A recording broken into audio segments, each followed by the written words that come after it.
대리문답은 크게 1부, 2부로 구성된다 그랬죠?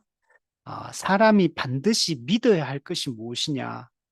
그 두 번째는 우리 사람이 어떻게 이제 성도가 살아야 되느냐. 하나님이 인간에게 요구하시는 의무는 무엇인가? 크게 이 두 가지로 구성이 되어 있다라고 했습니다. 그 사람이 반드시 믿어야 할 것 속에는 여러 가지가 있는데 첫 번째가 사람을 만든 목적, 천지 창조의 목적, 그리고 성경에 대한 이해가 필요하다. 그래서 우리 지난 시간에 1문부터 5문까지 그걸 살펴보았고, 이제 두 번째는 신론, 하나님에 대해서 우리가 알아야 됩니다. 하나님의 이 본성, 하나님의 위격, 또 하나님의 이 통치, 또 하나님의 통치의 시행, 하나님 이런 것들에 대해서 우리 잘 알아야 되고, 두 번째는 인간론, 인간은 어떤 존재인가를 잘 아는 게 필요합니다. 인간 하나님 어떻게 창조했고, 어떻게 타락하게 되었고, 어떻게 죄의 비참함에 빠지게 되었는가. 이런 것들을 잘 아는 게 중요하고, 근데 하나님이 이런 타락한 인간을 버리지 않으시고, 우리를 구원하시겠다는 약속을 주십니다. 그래서 언약에 대한 이야기, 하나님의 은혜가 어떻게 우리에게 베풀어지느냐, 그리고 이 은혜 언약의 중보자로 세우신 예수 그리스도에 대해서 우리가 아는 것이 중요합니다. 그래서 예수 그리스도의 인격과 그분의 사역이 어떻게 구속을 성취하고 구속을 완성하는지 이런 것들이 우리가 알아야 되고 믿어야 될 내용이다라고 말할 수 있습니다. 그래서 오늘은 우리 하나님에 대한 이야기를 이제 오늘부터 우리 다음 주까지 한번 신론에 대해서 한번 살펴보도록 하겠습니다.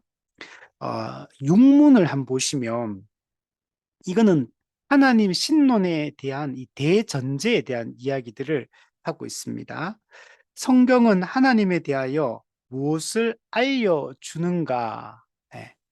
우리 앞부분에서 성경이 하나님의 말씀이다라고 이렇게 얘기했었죠. 우리는 이 성경을 통하지 않으면 하나님에 대해서 알 수 없고, 사람에 대해서 알 수 없고, 또 역사에 대해서 알 수가 없습니다. 우리가 성경을 통해서만 우리가 하나님도 우리에 대해서도 구원의 방법에 대해서도 역사의 종말에 대해서도 이 모든 것은 우리 성경에 기록되어 있기 때문에 성경을 통해서만 알 수 있는데 성경은 우리에게 분명히 알려주고 있다는 것. 하나님에 대해서도 또 우리 인간에 대해서도 세상의 본질에 대해서도 알려주고 있거든요. 그래서 성경은 하나님에 대해서는 뭘 알려주느냐 하면 크게 네 가지를 알려준다라고 얘기할 수 있습니다. 첫 번째가 성경은 하나님의 본성에 대해서 알려주고 있습니다. 두 번째는 성경은 하나님의 위격에 대해서 알려주고 있습니다. 세 번째는 성경은 하나님의 신정, 하나님의 통치에 대해서 알려주고 있고, 네 번째는 하나님의 그 통치가 어떻게 시행되느냐, 통치의 시행에 대해서 실제적으로 어떻게 이게 시행되는가에 대해서 이 네 가지를 알려주고 있습니다. 그래서 오늘부터 이 네 가지에 대해서 살펴보려고 하는 겁니다. 하나님의 본성, 하나님의 위격, 하나님의 신정, 즉 하나님의 통치, 그리고 하나님의 통치의 시행, 이 네 가지에 대해서 우리가 살펴보는데 오늘은 두 가지, 하나님의 본성과 하나님의 위격에 대한 이야기를 오늘 살펴보도록 하겠습니다. 먼저 크게 요 네 가지를 간단하게 설명을 하고 큰 그림을 그리고 이제 세부적인 내용을 한번 살펴보면 하나님의 본성이라는 것은 뭐냐면 하나님의 존재에 대한 얘기예요. 하나님은 어떤 분이신가? 하나님은 누구신가? 어떤 분이신가? 이걸 우리가 잘 알아야 돼요. 그리고 하나님의 이 속성, 하나님은 어떤 다양한 속성 또는 성품을 가지고 계시는가? 이걸 우리가 잘 알아야 됩니다. 우리가 믿음이 좋아진다라고 할 때 믿음이 좋아지는 게 도대체 뭐냐? 성경은 어떻게 표현하냐면 하나님을 아는 것이 믿음이 좋아지는 것이다. 이렇게 표현합니다. 하나님을 아는 지식, 하나님에 대한 바른 지식과 이해를 갖는 것이 믿음이 좋아지는 겁니다. 그래서 에베소서나 골로새서 보면 1장에 보면 바울의 기도가 나오거든요. 그 바울의 기도의 에베소서 핵심은 뭐냐면 하나님을 알게 하시고 지혜와 계시의 영을 주사 하나님을 알게 하시고 이게 바울의 기도의 핵심적인 내용. 물론 그 뒷부분에 세 가지 기도의 구체적인 내용이 등장하지만 핵심은 뭐냐면 하나님을 알게 해달라는 거예요. 하나님을 알게. 근데 그 하나님을 안다는 게 뭐냐면 에베소서에서 원래 에베소 교회잖아 이미. 이미 하나님을 아는 자들이에요. 근데 거기서 뭐 하나님을 알게라는 걸 다른 타번역본은 어떻게 번역했냐면 하나님을 더 잘 알게, 하나님을 더욱 잘 알게 이렇게 표현해요. 즉 우리는 하나님을 더 알아가야 돼요. 하나님을 하나님에 대한 그분의 성품과 그분의 존재에 대해서 더 깊은 이해를 우리가 하는 것이 믿음이 성장하는 것이다라고 말할 수 있어요. 골로새서 말씀에도 바울의 기도가 있거든요.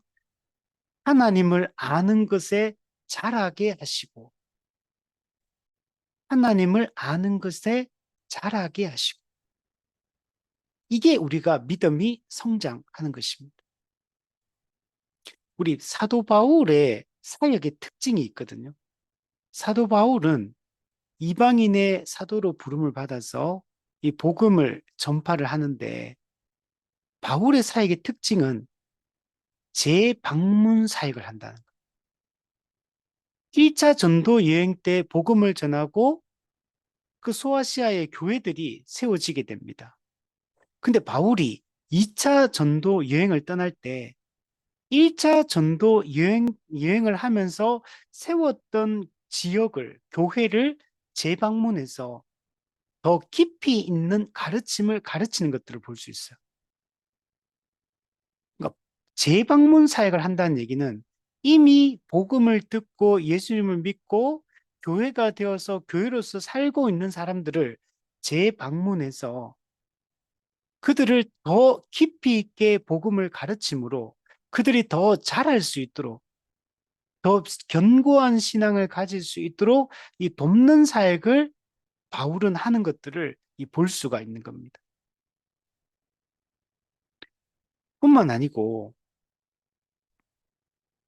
신약 성경에 나오는 이 서신서, 이 편지들, 베드로의 편지도 있고 사도 요한의 편지도 있고 바울의 편지도 있고 또 히브리스 기자가 쓴 편지도 있고 막 이렇잖아요. 요한계시록도 앞부분은 편지거든요.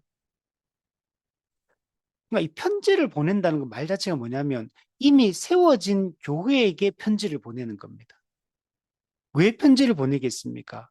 그 교회들이 어떤 문제점들을 가지고 있는 겁니다. 예수님을 믿고 구원받아서 교회가 되었지만 교회 안에 다양한 문제들이 계속 발생을 하는 것. 그리고 고난과 박해를 받으니까 믿음이 약한 자들이 넘어지고 또 이렇게 믿음을 포기할 지경에 이르고 막 이렇게 되는 겁니다. 약하거든요. 그래서 편지를 써보낸 거는 각 교회가 가지고 있는 어떤 문제에 대해서 거기에 대해서 어떻게 교회가 대처해야 될지에 대해서 또는 때로는 또 책망하는 내용도 있고 또 때로는 더 믿음을 견고하게 세우기 위해서 이 편지를 써보내는 것들을 볼 수 있거든요. 그래서 우리는 더 알아가야 돼요. 하나님을 더 알아가고 하나님의 또 사역에 대해서도 더 알아가야 되고 그때 우리의 믿음이 이 성장을 하게 되는 겁니다. 그래서 우리 하나님의 존재, 하나님의 성품과 속성에 대한 이해가 깊어지는 것들이 매우 중요합니다. 두 번째는 하나님의 위격. 요게 이제 9문부터 11문까지 등장하는데 하나님의 위격. 하나님은 한 분 하나님이신데 유일하신 하나님이신데 삼위 하나님, 즉 세 위격을 가지고 있는 분이에요. 구별된 세 위격, 세 인격이 있는 분입니다. 그런데 일체 한 분 하나님입니다. 유일하신 하나님입니다. 그래서 하나님의 이런 삼위일체라는 이 위격의 특징들을, 이 존재의 특징들을 우리가 잘 아는 것들이 필요합니다. 세 번째는 하나님의 신정, 하나님의 신탁 통치를 우리가 잘 알아야 돼요. 하나님은 창조주이시고 만물의 왕이시오 만물의 주가 되시는 분입니다. 하나님은 창세전에 영원하고 불변하며 자신의 가장 지혜로운 뜻에 따라서 모든 일을 여러분 정하셨습니다. 이걸 하나님의 작정이라고 합니다. 즉 하나님의 통치, 하나님의 이 신정은 어떻게 이루어지냐면 창세전에 하나님이 작정하신, 계획하신, 영원히 결정하신 그분의 뜻에 따라 모든 일들이 진행이 되는 겁니다. 하나님의 통치는 즉흥적인 게 아니에요. 하나님이 이 땅에서 행하시는 모든 일들은 창세전에, 영원전에 하나님이 다 계획하셨고, 작정하셨고, 그 하나님의 작정하신 뜻에 따라 이 모든 이 통치를, 이 시행을 하고 있는 것을 우리 볼 수가 있습니다. 그래서 우리가 하나님의 이 통치와 하나님의 통치의 방식에 대한 이해를 갖는 것이 중요합니다. 그 다음에 마지막 네 번째는, 이 통치의 시행에 대해서 우리가 알 필요가 있어요. 하나님이 작정하신 대로 모든 일을 이루시는데, 그럼 어떻게 그 통치가 실제적으로 이루어지느냐? 하나님의 작정이 어떻게 실제적으로 시행되느냐? 이걸 우리가 이해할 필요가 있어요. 하나님의 이 통치의 시행은 두 가지 방식으로 이루어집니다. 하나는 창조, 두 번째는 섭리. 창조 행위를 통해서 하나님이 작정을 시행하시고, 하나님의 창조한 이 모든 피조 세계를 섭리하심, 즉 다스리심으로 하나님의 통치가 시행이 여러분 되는 겁니다. 그래서 창조와 섭리라는 이 두 가지 방식으로 실제적으로 하나님의 통치가 시행되고 있다라는 것들을 우리가 알 필요가 있습니다. 그리고 하나님의 작정에는 일어날 모든 일에 대한 그 작정이 되는데 그 중에 아주 중요한 부분이 뭐냐면 작정 중에서 인간의 구원과 관련된 이 예정이 중요합니다. 하나님은 창세전에 타락한 죄인 중에 일부를 구원하시기로 작정하셨습니다. 이걸 예정이라고 얘기합니다. 또는 선택교리라고 얘기를 할 수 있습니다. 그리고 이 하나님의 이 구원 계획이 실제로 어떻게 시행되냐면 이 죄에 빠진 인류를 구원하기 위해서 예수 그리스도, 자기 아들 예수 그리스도를 이 땅에 보내시고 그분이 마지막 아담, 둘째 아담으로서 죄인과 자신을 동일시하시고 죄인이 받아야 될 죄의 그 형벌을 대신 담당하심으로 죄인이 하나님 앞에 거룩하신 하나님 앞에 나아갈 수 있는 길을 열어주신 겁니다. 이게 하나님이 이 계획하신 구원의 실제적 시행이에요. 이런 방식으로 하나님이 그리스도 또 그 성령을 보내주셔서 그리스도의 그 공로를 실제적으로 각 개인에게 적용해 주심으로 우리의 구원이 이루어지게 됩니다. 자, 이 네 가지에 대해서 우리는 자세하게 알 필요가 있습니다. 하나님의 존재와 속성, 하나님의 위격, 하나님의 그 위격의 특징, 그리고 하나님의 신정, 통치, 그리고 그 통치의 구체적인 방법, 시행에 대해서 우리가 알 필요가 있다.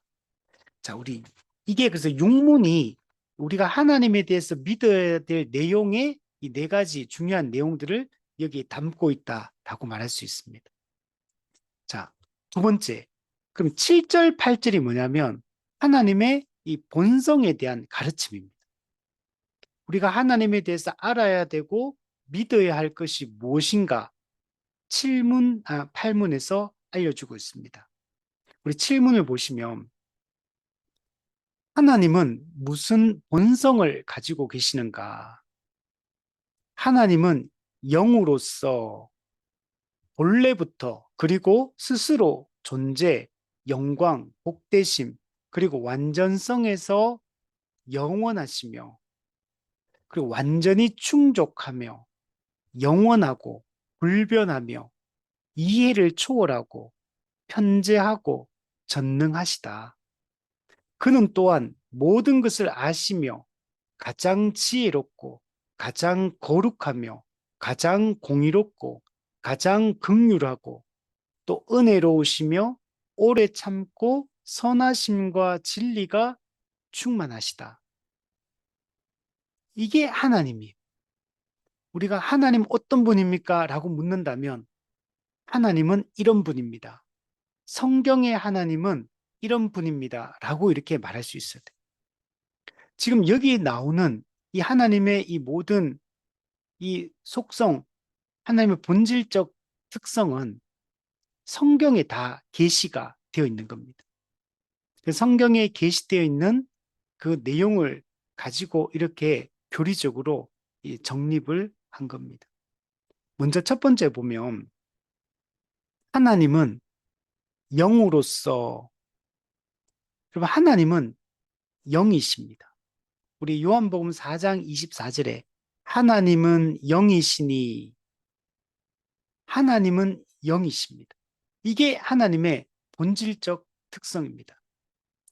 그리고 하나님은 아무도 하나님을 성경에 보면 본 사람이 없으되 하나님을 볼 수가 없어요. 그리고 하나님은 볼 수 없는 분입니다. 우리의 육안으로, 우리의 눈으로 하나님을 볼 수가 없어요. 하나님은 영이십니다. 몸이 없으십니다. 육체가 없습니다. 하나님은 우리의 오감으로 감각할 수 있는 분이 아닙니다. 우리가 하나님 보여주면 믿겠다 이렇게 말하잖아요. 그죠? 하나님은 영이시기 때문에 보여줄 수가 없습니다. 하나님을 본 사람이 없습니다. 이게 하나님의 특징입니다. 근데 이제 하나님을 성경 요한복음에 보면 하나님을 본 사람이 없는데 우리 하나님 볼 수 있는 방법이 있어요. 어떻게? 보이지 않는 하나님 어떻게 볼 수 있냐면 독생하신 하나님을 통해 볼 수 있는 겁니다.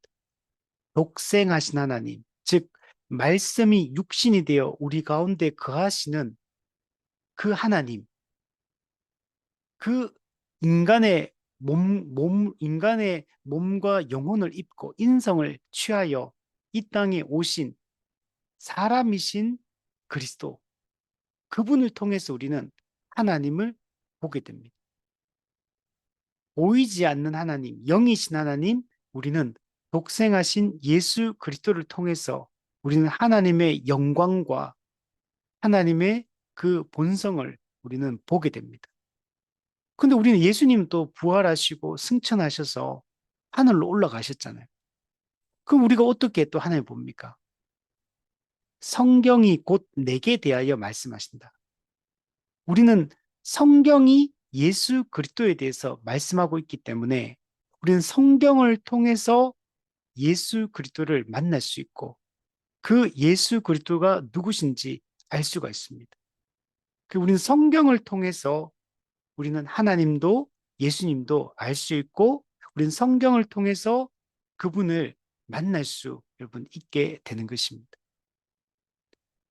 자, 그리고 두 번째 보면 원래부터 그러면서 뒷부분에 존재, 영광, 복되심, 완전성, 또 충족성, 영원, 불변, 또 편재, 전능, 전지 이런 얘기를 다 해요. 뒤에 나오는 이 다양한 속성들은 하나님이 원래부터 가지고 계신 겁니다. 영원 전부터. 하나님은 그냥 스스로 존재하는, 자존하는 분이거든요. 스스로 존재하는 그분이 그냥 처음부터 그냥 하나님으로서 그냥 가지고 계신 겁니다. 하나님은 창조된 분이 아니잖아요. 하나님은 계시지 않았던 때가 없거든요.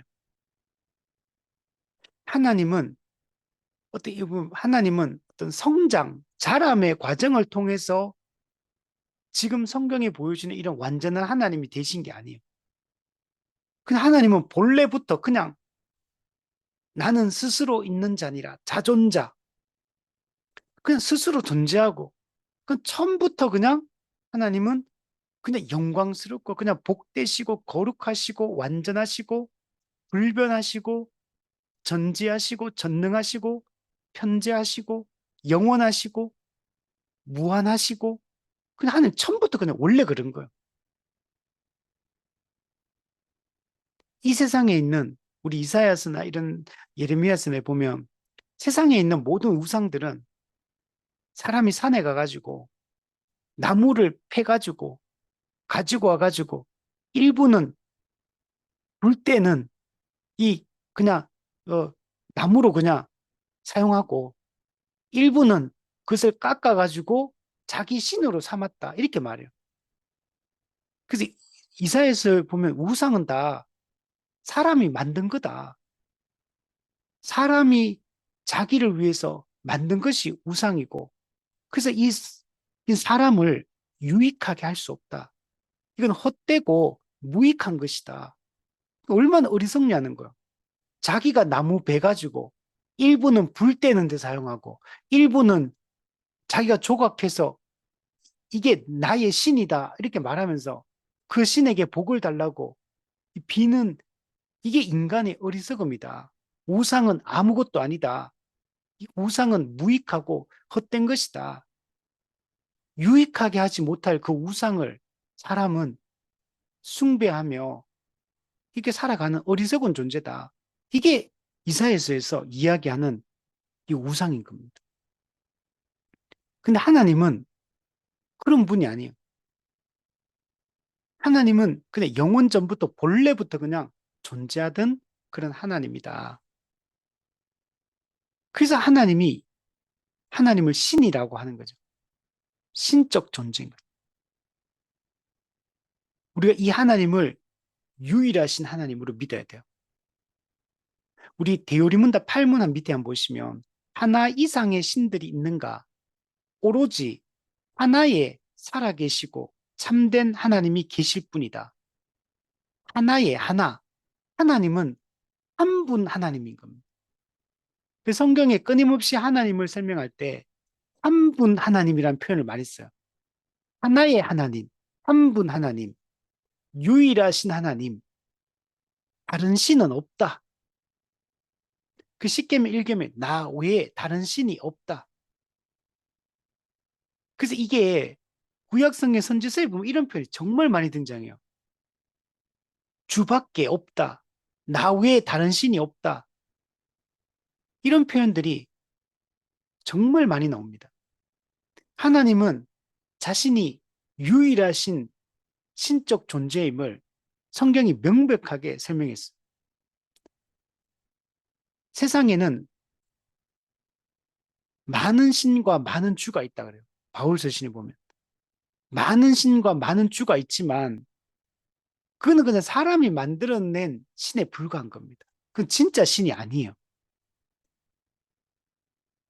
오직 하나님은 한 분 하나님밖에 없다. 이걸 우리가 분명히 믿어야 됩니다. 하나님만이 하나의 살아계신 하나님. 하나님은 살아계신 분이에요. 하나님은 역사하는 분이에요. 실제로 삶에 개입하시는 분이에요.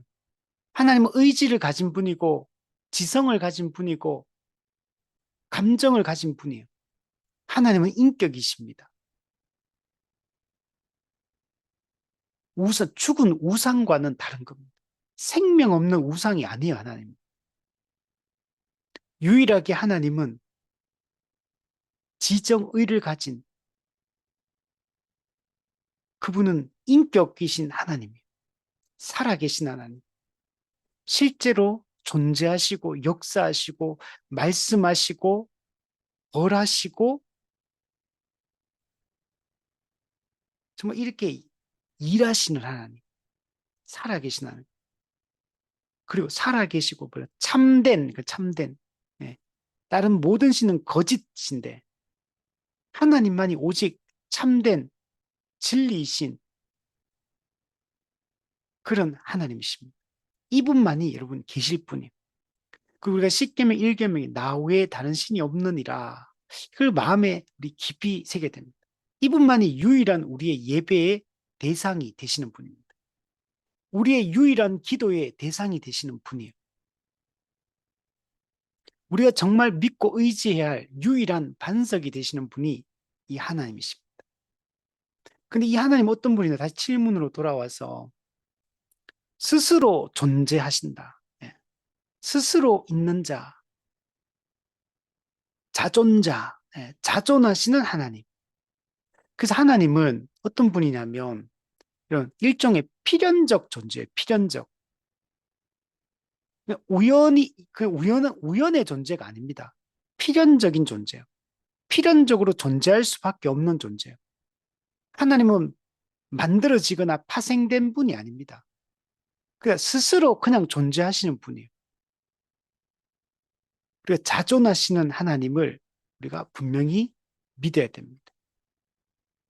이분은 영원히 그냥 존재하시는 분이에요. 하나님은 존재하지 않았던 시점이 없는 분입니다.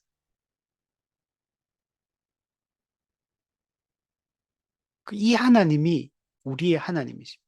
근데 이 하나님이 만약에 이 신적 존재가 악한 신이라면 그건 큰 문제가 됩니다. 근데 이 신이 무능한 신이라도 문제가 돼요. 근데 스스로 존재하는 유일하신 하나님, 한 분 하나님, 유일한 신, 이 신적 존재가 선하시고, 전능하시고, 전지하시고, 긍휼이 많으시고, 거룩하시고, 공의로운 분이라는 것. 저는 이 대유림, 이 교리를 가르칠 때마다 이 신론을 이야기할 때 개인적으로 제가 은혜가 되더라고요, 항상. 하나, 내가 믿는 하나님이 어떤 분인가? 성경이 말하는 하나님 어떤 분인가? 세상 사람들이 인정하든 인정하지 않든 천지를 창조하시고 이 세상을 지금도 여전히 영원히 다스리는 그분이 어떤 분인가? 이분이 이렇게 선하고 긍휼이 많으시고 공의로우시고 거룩하시고 이런 분이라는 사실이 얼마나 여러분 우리 위로가 됩니까? 우리가 이 땅에서 억울한 일을 많이 당한 분이 있다면 근데 그 부조리함과 불의함 때문에 너무나 인생이 고통스럽고 억울하고 이런데 근데 공의가 시행되지 않고 유전무죄, 무전유죄가 되는 이런 세상 속에서 이게 얼마나 억울하고 답답합니까? 이 세상에는 지금 억울한 사람이 얼마나 많아요. 죄 없이도 고통당하고 핍박받고 그 얼마나 억울하면 우리나라는 한의 정서를 가지고 한 또 뭐 우리나라가 화병이 있다 화병 얼마나 억울하면 그렇겠습니까? 얼마나 억울한 사람이 많고 또 우리나라 귀신 한번 보세요. 다른 나라 귀신하고 좀 달라요. 우리나라 귀신은 전부 다 한 맺힌 귀신들이에요, 전부. 억울한 일 당해가지고 억울해가지고 구천을 떠도는 귀신들. 이게 이 죄의 비참함이잖아요. 근데 하나님이 공의롭지 않으시다면 하나님이 정말 그런 그 공의롭지 않고 정의를 행하지 않는 그런 하나님이라면 얼마나 여러분 우리의 소망이 없습니까? 근데 하나님은 공의로우신 분이에요. 하나님은 예수님을 십자가의 화목제물로 내어주시는 것을 통해서 죄에 대해서 절대로 그냥 넘어가는 분이 아니란 사실을 거룩하시고 공의를 시행하시는 분이라는 사실을 명백하게 보여주고 있죠. 또한 최후 심판을 통해서 그것을 행하실 것을 공의를 완전하게 이루실 것을 또 약속하고 있죠. 이런 분이 우리가 믿는 그 유일한 신적 존재, 유일한 하나님이십니다. 이 하나님은 모든 영광을 가진 분이에요. 오직 이 하나님만이 영화로운 분, 영광스러운 분이에요. 근데 우리 인간도 그 하나님 형상으로 지음받음으로 이 하나님의 영광을 알고 그 영광 안에 거할 수 있는 존재가 되고 그 하나님의 영광을 반영하는 존재로 우리가 지음을 받은 겁니다. 그러니까 우리가 하나님 형상으로 지음받은 이런 존재라는 사실이 하나의 영광을 반영하는 존재로 지음받았다는 사실이 얼마나 이 복된 존재인가를 잘 보여줍니다. 또한 하나님은 모든 복의 근원이 되시고 원천이신 분입니다. 우리가 복 받고 싶으면 하나님을 잘 믿어야 돼요. 하나님이 복의 원천이십니다. 그리고 또한 하나님은 완전하신 분입니다. 그럼 불완전한 신이라면 그 그리스 로마의 신화에 나오는 그런 신들처럼 불완전한 신, 그런 부조리함이 있는 신, 자기 감정을 드러내고 악을 의롭지 않은 일들을 행하는 그런 신이고 또 무능해서 구원할 수 없는 신이라면 좀 우리가 그런 하나님을 믿을 필요가 없죠. 근데 하나님은 완전하신 분입니다. 하나님은 계획하시고 그 계획을 반드시 성취하시는 완전하신 분이십니다. 하나님이 천지를 창조할 때 꿈꾸셨던 하나님의 나라를 반드시 완전하게 성취할 수 있는 분이에요. 하나님이 성경에 약속하신 모든 말씀은 결국 다 성취하십니다. 하나님은 완전한 분입니다. 그분은 또한 영원한 분이에요. 영원하십니다. 하나님은 시작과 끝이 되시는 분이고, 근데 그 시작과 끝이 인류의 역사의 시작과 끝인 거지, 하나님의 시작과 끝이 아니에요. 하나님은 영원히 존재하시는 그런 분입니다. 또한 하나님 완전히 충족하는 분이에요. 충족성. 하나님의 이 충족 또는 자족. 하나님 어떤 분이냐? 자기 충족적 존재예요. 스스로 충족되는 분이에요. 스스로 만족하는 분이에요. 피조물에게 의지하거나 피조물의 도움을 받는 분이 아닙니다. 하나님은 피조물로부터 완전히 독립되어 있는 분이고 스스로 모든 것이 채워지는 분이에요. 인간은 의존적 존재입니다. 하나님께 의존되어 있어야 돼요. 하나님께 붙어 있어야지만 인간은 살 수 있는 존재예요. 인간은 타락 전에도 의존적 존재입니다. 피조물의 특징은 의존성이에요. 창조주를 떠나면 피조물은 죽어요. 하나님과 인간의 근본적인 차이입니다. 하나님은 스스로 충족되는 분이지만 인간은 하나님께 철저히 의존되어 있을 때만, 그분을 의존할 때만 살 수 있는 존재. 그게 타락 전에도 타락 후에도 마찬가지입니다.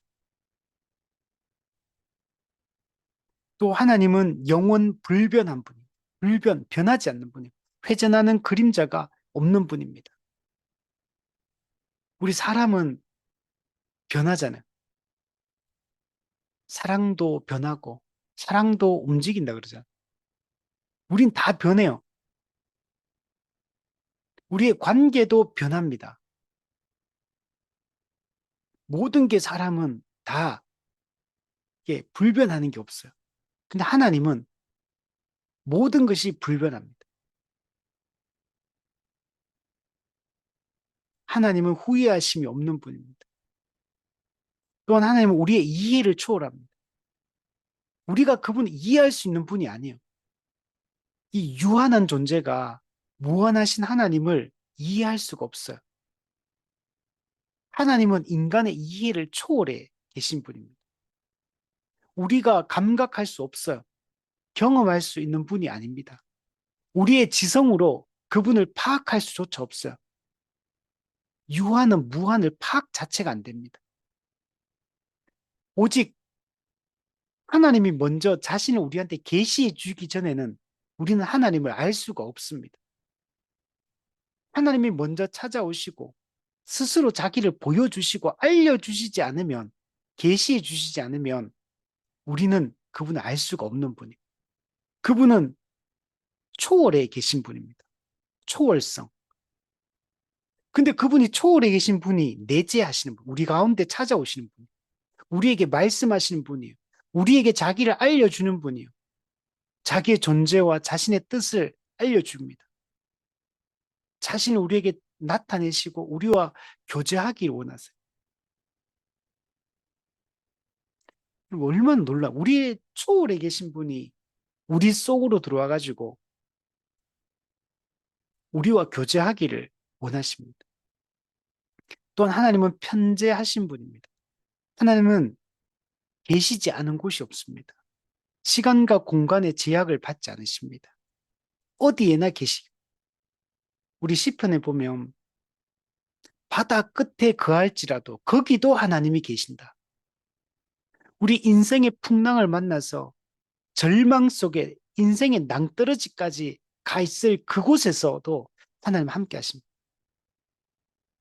하나님 풍랑이 치는 바다 한복판에서 우리 함께 하신 분. 우리가 푸른 초장에서 평안히 쉴 때도 함께 하시는 분이고, 우리가 광야와 같은 이 고난 속에 있을 때도 하나님 함께 하시는 분이고, 하나님 어디서나 계시고 어디에서나 함께 하시는 분. 계시지 않은 곳이 없는 분. 그 하나님은 또한 전능하신 분입니다. 우리 성경에 보면 하나님이 자신을 설명할 때 나는 전능한 하나님이라 이렇게 표현할 때가 많아요.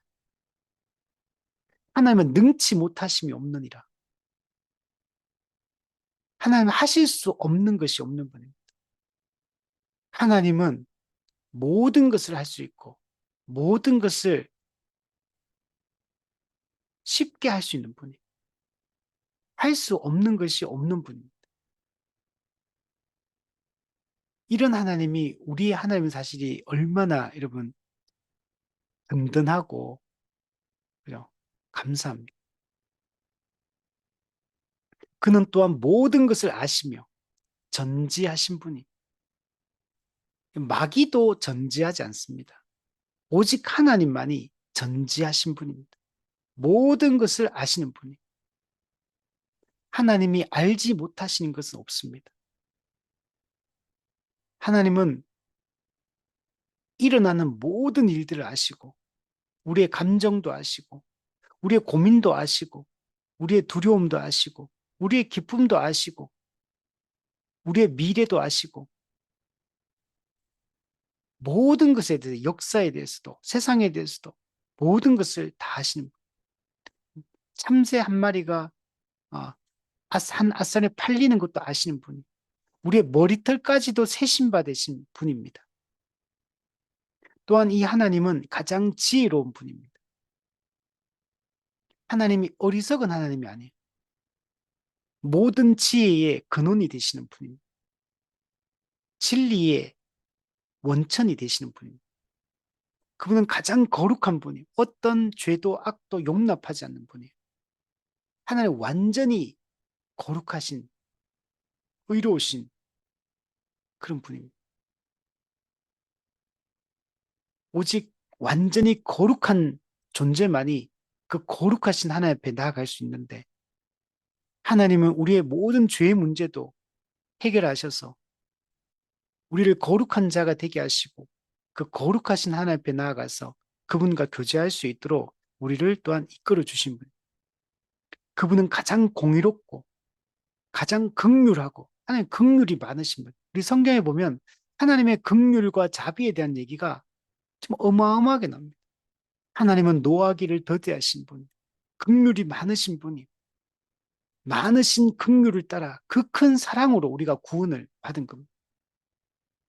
1만 달란트 빚진 자 불쌍히 여기사 그 모든 빚을 한감해 주신 겁니다. 우리의 공로나 행위를 보지 않으시고 오직 하나님의 긍휼이 많으신 긍휼이 우리의 구원의 근거가 되는 겁니다. 그분은 가장 은혜로우신 분입니다. 예, 받을 자격이 없는 자에게 하나님 호의를 베풀어 주시는 분입니다. 타락한 인간을 하나님이 영원한 진노로 심판하셔도 무방함에도 불구하고 하나님 은혜로우시기에 우리를 구원해 주신 겁니다. 우리의 행위로 말미암지 않고 하나님이 은혜로 우리를 불러주신 겁니다. 하나님은 오래 참으십니다. 노하기를 더디하십니다. 우리를 기다려 주십니다. 정말 저는 이제 이런 생각이 많이 드는 게 예수 믿고 우리가 구원의 은혜를 받고 나서도 저도 실수하는 게 너무 많고 하나님이 기뻐하지 않는 행동들, 생각들, 말들 이런 게 매일매일 너무 많거든. 부끄러운 일들. 이게 꼭 하나님이 아니더라도 그냥 내 옆에 있는 사람에게도 부끄러운 말이나 행동들을 하고 내 양심에 거리끼는 남은 아무도 몰라도 나는 알잖아요. 내 양심에 거리끼는 행동과 말들과 이런 것들을 막 하잖아요. 근데 하나님은 얼마나 그걸 더 잘 알겠습니까? 우리의 스쳐가는 생각까지도 다 아시고 우리의 마음의 의도와 그 동기까지 다 아시고 우리의 행동에 우리는 또 정말 인지하지도 못하는 우리의 악한 죄악된 행동들 이 모든 걸 하나님 다 아시거든요. 그럼에도 불구하고 그 잘못할 때마다 우리를 추궁하시고 지적하시고 책망하시고 그렇게 한다면 우리가 못 견딜 텐데 하나님은 우리가 깨달을 때까지 기다려 주시고 참아 주시고 우리가 하나님을 의지하고 주께로 돌아와서 오기만 하면 그냥 받아주시는 황자의 비유처럼 아버지의 존재를 부정하고 유산을 상속받아서 허랑방탕하게 아버지보다 먼 나라를 더 사랑했던 근데 그 아들이 돌아왔을 때 저 동구밭에 아들이 그 초라한 행색으로 그러면 깨끗한 사람도 거지처럼 이렇게 그렇게 고생하면 사람이 얼굴이 다 이렇게 새카맣고 머리도 헝클어지고 옷은 다 헤어지고 사람이 못 알아보잖아요. 우리 이게 유튜브에 이렇게 보다 보면 이런 거 있잖아요. 전과 후 이렇게 해가지고 어떤 사람이 옛날에 아주 유명하고 인기 있고 영광스럽고 이렇게 살던 사람이 이렇게 어려움에 처해가지고 사람이 갑자기 몰골이 또 비교했는데 현재 근황 하면서 와 이게 탁 떴는데 보면 이 사람 누군지도 못 알아볼 정도로 몰골이 그렇게 아름답고 멋지게 생겼던 사람들이 그렇게 빛나던 사람들이 삶에 고생하고 막 힘든 일을 겪고 하면 몰골을 보면 그 누군지도 알아보지 못할 정도로 사람이 피폐해져 있는 모습들을 보잖아요. 그 탕자가 바로 그랬거든. 그 유대인들이 부정하다고 생각하는 돼지가 먹는 쥐염 열매조차도 배부르게 먹지 못할 정도로 그렇게 이방 땅에서 고생하다가 돌아왔던 그 아들, 스쳐 지나가면 누군지도 못 알아볼 정도의 그런 몰골을 가지고 있는데 아버지는 그 아들이 저 멀리 동구밭에서 딱 나타나는데 누군지 바로 알아보고 바로 뛰어가서 신을 신기고 옷을 입히고 가락지를 끼우고 송아지를 잡고 이렇게 하신 그건 뭡니까? 아버지는 늘 아들을 기다리고 있었던 겁니다. 아들을 늘 아들은 아버지를 부정했는데 아버지의 존재를 거부했는데 아버지는 나에게 의미 없는 존재예요. 아버지는 나에게 죽은 존재입니다. 라고 선언하고 떠났는데 근데 아버지는 그 아들을 늘 기다리고 늘 아들이 돌아오기를 기다리고 우리 로마서에 보면 하나님이 종일 팔을 벌리고 손을 이렇게 팔을 벌리고 기다렸다. 하나님은 종일 팔을 벌리고 우리를 기다리는 분. 그리고 우리가 회개하고 돌이키기만 하면 언제든지 받아주시는 분, 용서해 주시는 분. 그 죄를 기억하지 않으시고 자녀의 신분을 회복해 주시는 그런 분입니다. 그 하나님이 우리 하나님. 그분은 선하시고 진리가 충만하신 분입니다. 그분은 옳고 그름의 기준을, 선악의 기준을 정하시는 분이. 그분은 선하신 분입니다. 그분이 성경의 하나님이고 우리가 믿는 그 하나님. 하나의 살아계시고 참된 하나님. 그분은 이런 속성을 가진 그런 분이신 것. 대유리문답 구문을 보면 이제 9문부터 11문까지는 하나님의 위격에 대한 이야기를 합니다. 삼위일체에 대한 얘기를 해요. 신격에는 몇 분이 계시는가? 신격에는 세 분, 즉 아버지와 아들과 성령이 계시니 예, 이 셋은 비록 그들의 인격적 속성에서 구별되지만 본질이 동일하고 능력과 영광이 동등한 하나의 참되고 영원하신 하나님이시다. 하나님은 우리 팔문에서 하나의 살아계시고 참된 하나님이라고 그랬어요. 하나님 몇 분입니까? 한 분 하나님입니다. 하나님은 유일하신 하나님입니다. 이렇게 고백했거든요. 근데 그 한 분 하나님이 신격, 즉 인격에는 세 분이 있다. 하나님 아버지, 아들 예수님, 그리고 성령님. 이렇게 구별되는 인격적 속성에서 구별되는 세 분이 있다. 이렇게 지금 얘기를 하는 겁니다. 그런데 성부, 성자, 성령이 구별되는 인격을 가지고 있지만 이분은 한 분 하나님, 일체 한 분 하나님이다. 하나의 하나님이다. 이렇게 얘기한다. 근데 구별되는 세 인격은 근데 본질이 동일하다. 성부의 본질, 성자의 본질, 성령의 본질이 동일하다. 그래서 이걸 우리 보통 뭐라고 부르냐면 동일 본질의 하나님이다. 동일 본질을 가지고 있는 분이에요. 동일한 본질을 가지고 있어요. 하나님도 예수님도 성령님도 본질이 같다. 그리고 능력과 영광은 동등하다. 그러니까 하나님의 권능, 예수님의 권능, 성령님의 권능이 동등하다. 또는 권세, 성부, 성자, 성령이 각 위격이 가진 권세가 동등하다는 것. 우리가 우리가 그 이 땅의 개념으로 보면 옛날에 왕정 시대에 생각해 보면 왕이 가진 권세와 영의정, 좌의정이 가진 권세와 또는 뭐 포졸이 가진 권세가 같은 게 아니잖아요.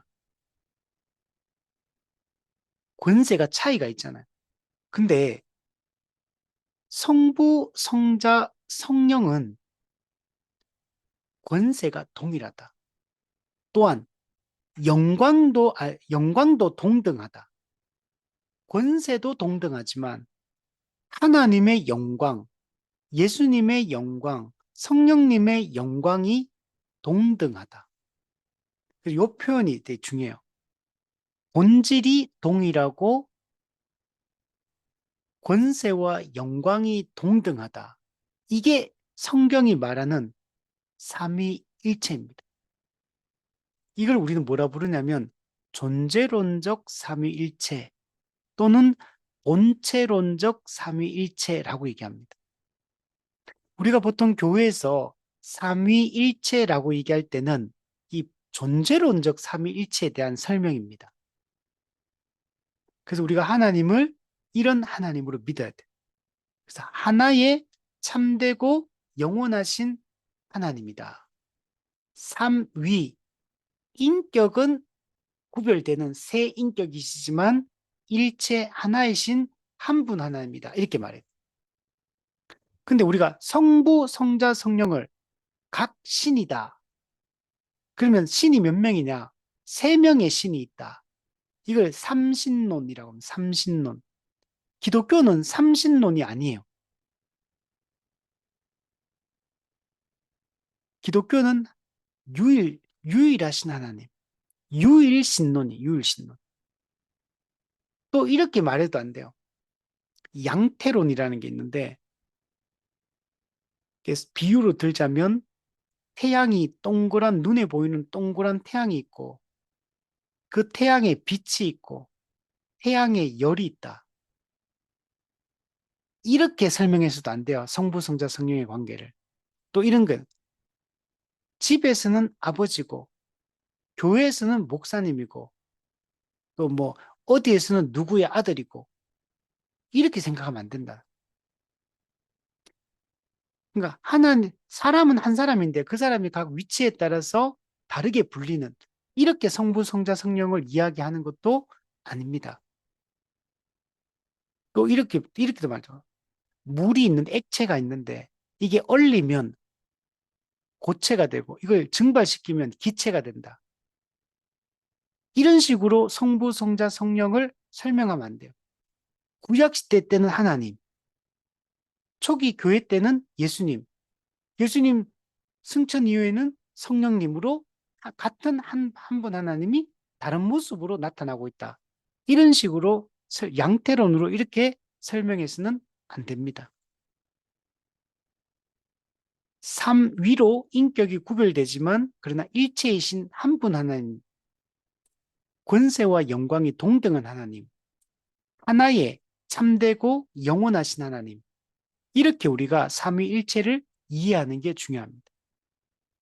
그래서 이 삼위일체는 이 세상에서는 이게 볼 수 없는 존재의 형식입니다. 우리가 본 적이 없는 형식, 이런 형식은 우리가 이해할 수 있는 존재 방식이 아닌 겁니다. 그래서 삼위일체 교리는 우리 인간의 이성으로는 다 이해할 수 없는 신비로운 이 어떤 가르침이다. 이렇게 이야기를 합니다. 그래서 우리가 100% 삼위일체 교리를 다 이해할 수가 없습니다. 이 삼위일체 트리니티, 이 터툴리안이 얘기했는데 터툴리안이 이런 얘기도 했어요. 나는 이해되지 않음으로 믿는다. 어, 이해되지 않기 때문에 믿는다는 거. 삼위일체, 이해가 안 된다. 본 적이 없다. 이런 게 어디 있노? 그 이해 안 된다고 해서 내가 못 믿을 게 아니라는 거. 성경이 명백하게 삼위일체로 하나님을 설명하고 있습니다. 성경에는 삼위일체라는 용어는, 명시적 용어는 없어요. 근데 성경의 성부, 성자, 성령을 설명하는 내용들을 살펴보면 우리가 지금 교리적으로 이해하고 있는 이 삼위일체, 이 트리니티, 이 방식으로 하나님은 존재하고 있는 겁니다. 그래서 우리는 이걸 믿음으로 성경의 명백한 이 가르침을 받아들여야 되는 겁니다.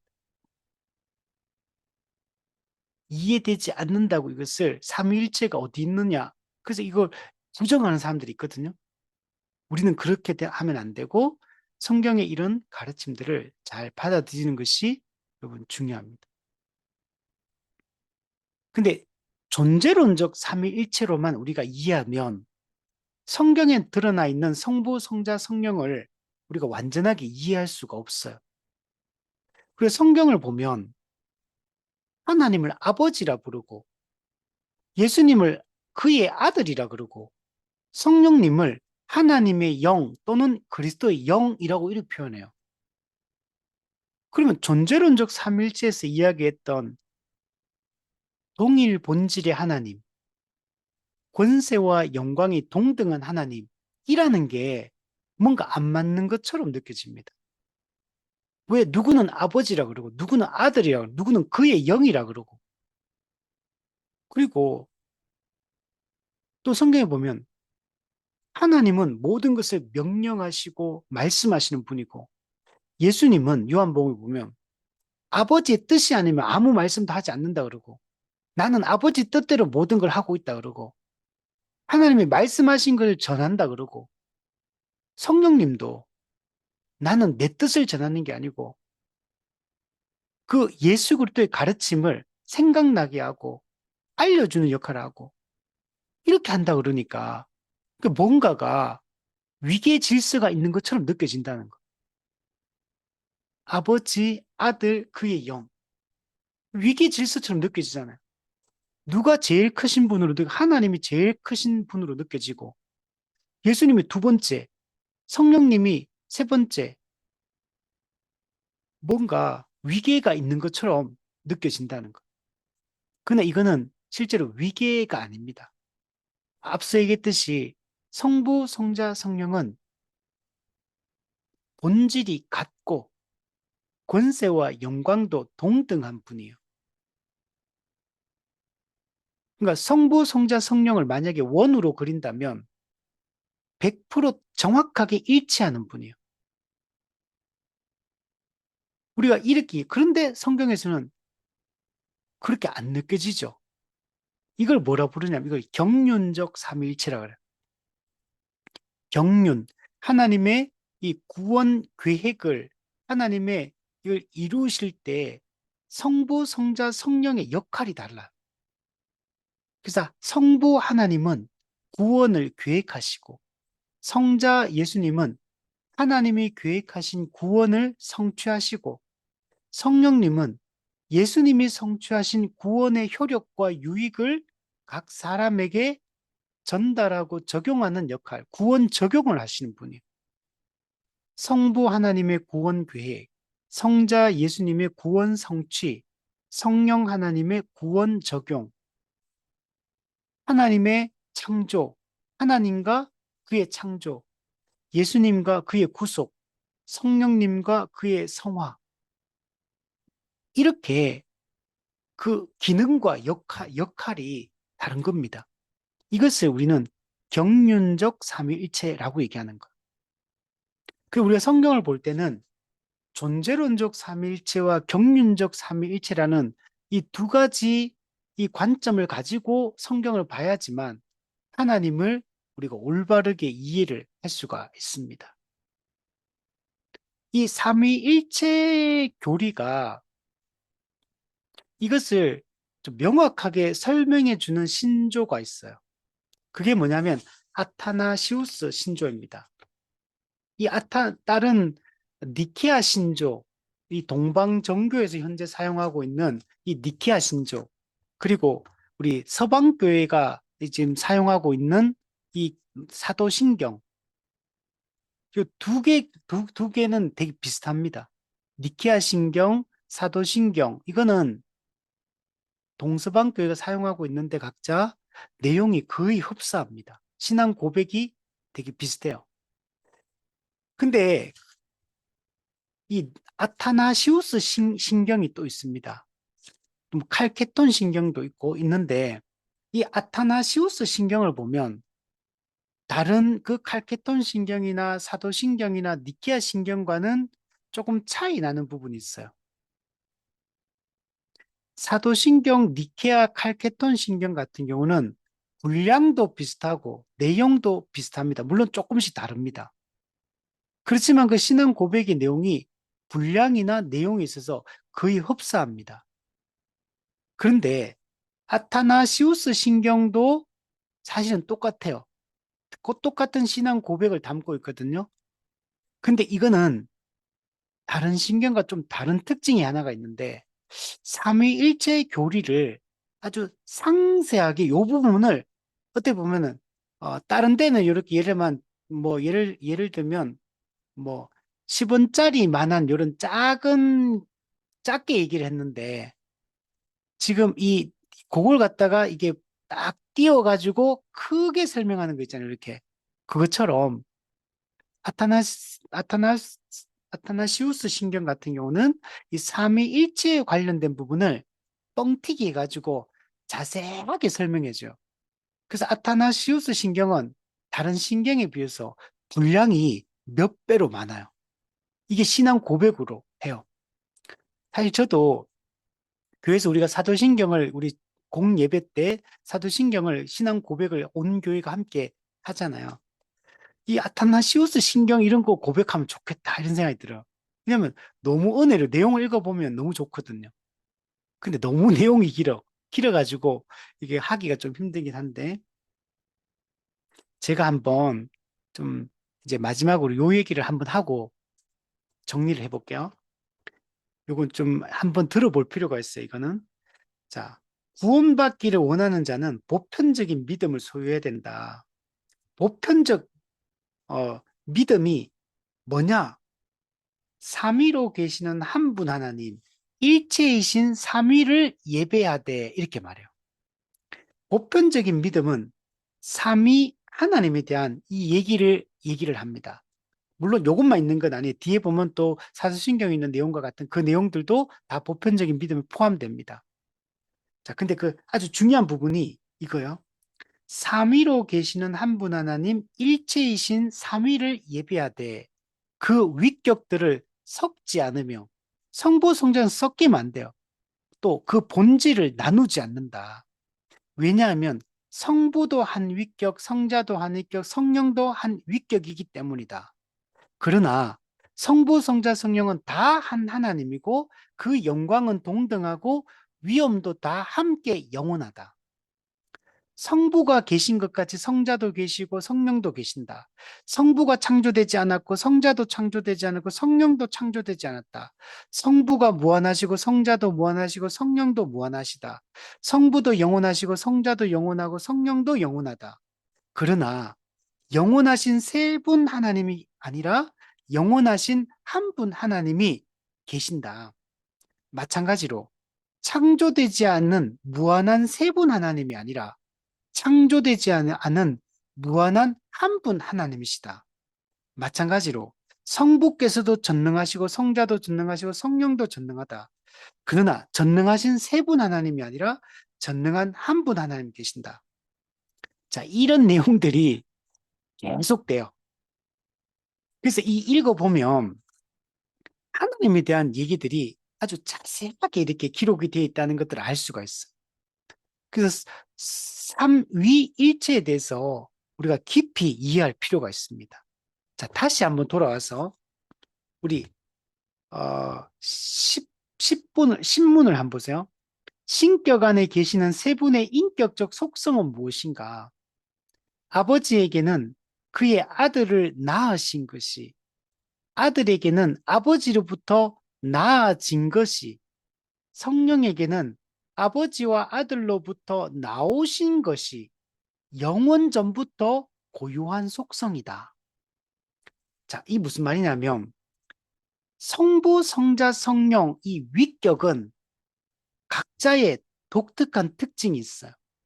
인격적 속성이 있는데 아버지는 아들을 낳으셨다. 예수님을 낳으셨다라고 표현해요. 이걸 영원한 발출, 영원한 발생이라고 합니다. 근데 아까 전에 아타나시우스 신조에서 뭐라 그랬냐면 성부도 창조되지 않았고 성자도 창조되지 않았고 성령도 창조되지 않았다 그랬거든요.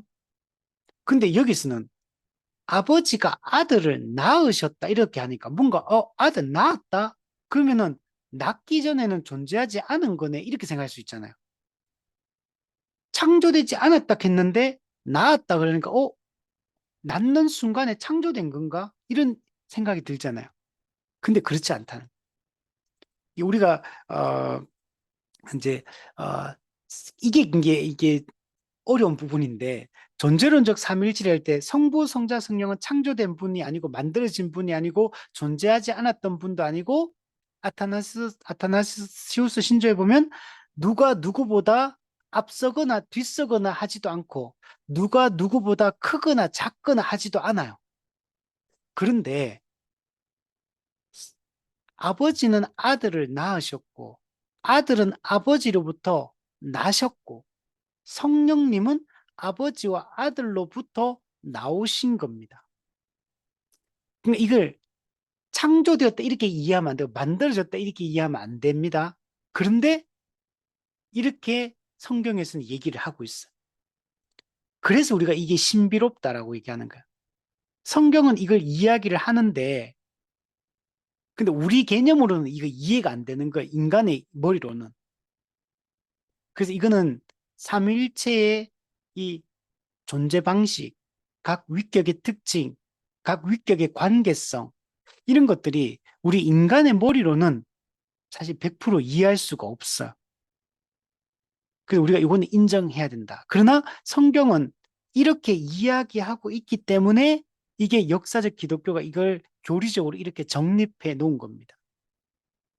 그래서 우리가 이걸 그냥 믿음으로 받아들여야 될 영역이에요. 그래서 아까 전에 나으셨다, 나오셨다 이런 걸 영원한 발생, 영원한 발출이라고 했잖아요. 근데 여기다 발생, 발출만 만약에 용어를 사용한다면 이거는 존재하지 않았던 시점이 있었다 이렇게 표현할 수 있지만 그래서 신학적으로 영원한 발생이에요. 영원한. 영원한 거예요. 영원. 그러니까 성부나 성령도 하나님으로부터 나아지셨다고 하더라도 나오셨다고 하더라도 존재하지 않은 시점이 있었다는 거 얘기하는 게 아니에요. 그래서 이건 영원한이라는 표현이 담겨 있기 때문에 이거는 성부, 성자, 성령은 영원 전부터 원래 존재하던 분입니다. 근데 그분의 그 인격적 속성이 아버지 하나님으로부터 나오셨다라고 표현하는 거예요. 자, 그리고 이거는 동방교회와 서방교회가 이걸 좀 다르게 해석합니다. 특히 성령님에 대해서 다르게 해석해요. 아버지가 아들을 낳으셨다. 아들이 아버지로부터 나왔다. 요거는 동방교회도 서방교회도 둘 다 인정합니다.